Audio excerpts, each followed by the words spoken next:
키르케고르의 영향.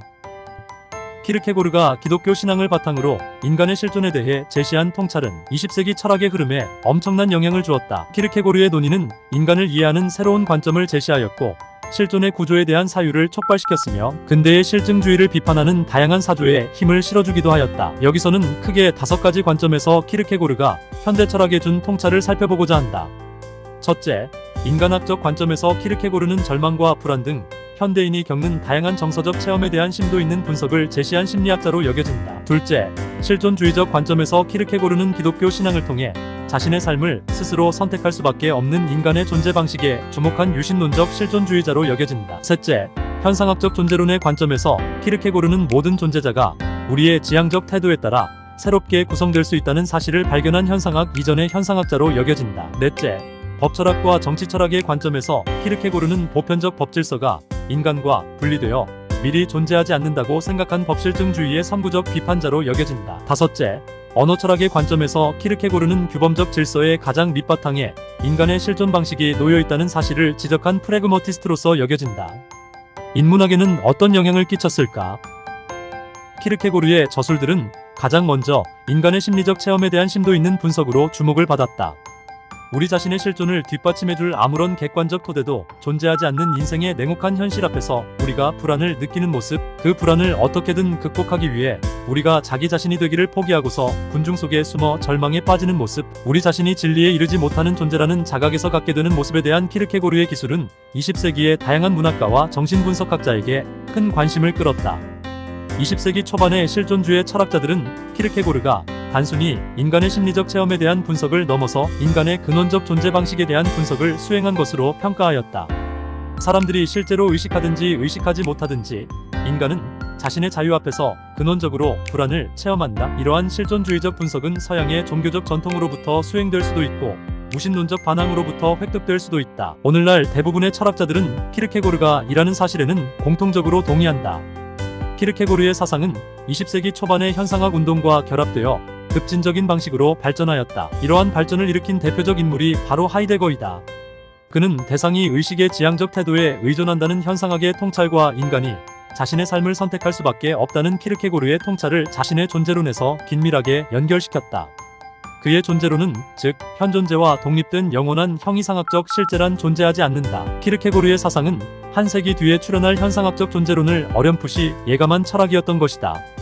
키르케고르는 20세기 초반의 법철학에서 시작하여 최근의 급진적 정치철학에까지 이어지는 논의에서도 중요한 인물이다. 결단주의를 주장한 법철학자인 슈미트가 법실증주의를 비판하는 과정에서 자신이 크게 영향을 받았다고 지목하고 있는 프로테스탄트 신학자가 바로 키르케고르이다. 즉, 미리부터 결정된 객관적 법조문을 통해 각각의 사안에 대해 기계적으로 판결을 내릴 수 있다는 법실증주의의 가정은 완전히 허구이다. 우리는 실증적 사실에 근거하여 법률적 판단을 내릴 수 없다. 무엇이 기존 법이 적용될 수 있는 정상 상태이고 무엇이 기존 법이 적용될 수 없는 예외 상태인지는 법조문 자체만으로 결정되지 않는다. 정상 상태와 예외 상태를 가르기 위해서는 키르케고르가 강조한 결단이라는 실존적 요소가 개입할 수밖에 없다는 것이 슈미트의 입장이었다. 바로 이러한 입장을 둘러싸고서 법, 예외 주권, 생명, 폭력, 독재 등을 주제로 수많은 정치-철학적 논쟁이 벌어진다. 잘 알려지지 않은 키르케고르의 은밀한 계승자 중 한 명으로 영미권 언어철학에 커다란 영향을 미친 철학자인 비트겐슈타인이 있다. 비트겐슈타인은 키르케고르에 대해 키르케고르는 지난 세기에 단연코 가장 심오한 사상가였지 키르케고르는 성자였어 라고 극찬하였다.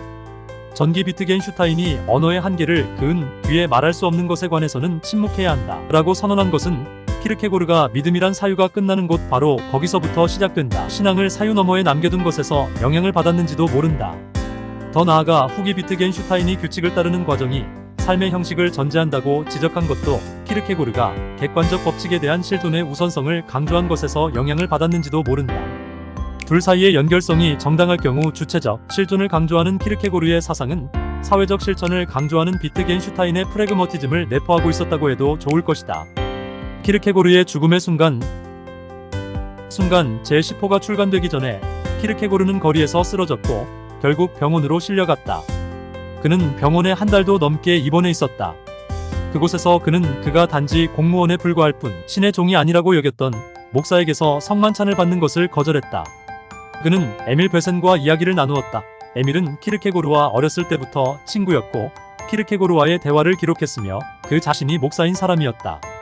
키르케고르는 그에게 자신의 삶은 엄청나고 알 수 없는 고통을 지닌 것이었다고 언급하였다. 다른 사람에게 그것이 아무것도 아닌 것처럼 보이겠지만 자신에게는 그렇지 않았다고 말했다. 키르케고르는 한 달을 넘게 그곳에 있다가 프레데리크 병원에서 척추 결핵으로 인해 사망하였다. 그는 코펜하겐에 있는 뇌레브로 구역의 아시스텐스 묘지에 묻혔다. 세상을 떠나며 폭탄이 터져 불이 일어날 것이라고 예언했다. 그의 예언대로 그의 사상은 현대 실존주의 철학과 변증법적 신학에 불을 댕겼다. 이제 그의 사상을 빼고 현대 실존주의 철학과 변증법적 신학은 말할 것도 없고 이와 직간접적으로 관련이 있는 현대 철학을 광대하게 영향력을 미치고 있다. 키르케고르의 실존주의는 우리에게 어떠한 요구를 하고 있는가? 키르케고르가 살던 당시에는 데카르트 이래 정립된 합리주의 사상과 종교와 예술 및 국가를 융합시킨 헤겔 철학이 큰 주류를 이루고 있었다. 이러한 시기에 기독교 역시도 거시적 논리에 매몰되어 원시 신앙의 성격을 상실하고 있었던 것이다. 키르케고르가 보기에 이러한 기독교는 너무나 잘못된 것이었다. 그래서 그는 인간으로 상징되는 보편적 거시 논리보다는 개인이라는 표현으로 이해되는 실존자의 내면을 깊게 들여다봄으로써 사람에게 필요한 참된 논리를 구현하려고 하였다. 특히 신앙에 있어서도 개인 각자가 자기의 원시성에 눈을 뜨고 예수님과 더불어 사는 상, 성서가 말하는 기독교로 돌아갈 것을 강력히 요구하였다. 그의 이러한 요구는 결국 하나님 앞에서 인간은 홀로 서 있는 외톨이가 되어야 한다 라는 내용으로 정리가 되는 것이다. 신 앞에 홀로 선 존재, 그 존재가 자신의 절망과 올바르게 맞서기 위해 신의 무한성을 의식하려는 결단을 하는 것. 신앙적 결단이야말로 죽음에 이르는 병에서 벗어날 수 있는 최고의 전략이라고 말했던 그의 실존주의적 전략은 오늘날 성공했을까? 이러한 물음에 각자가 응답해야 할 것이다. 이상 키르케고르의 소개 인물 세 번째 시간 키르케고르의 영향에 대해 알아보았습니다. 감사합니다.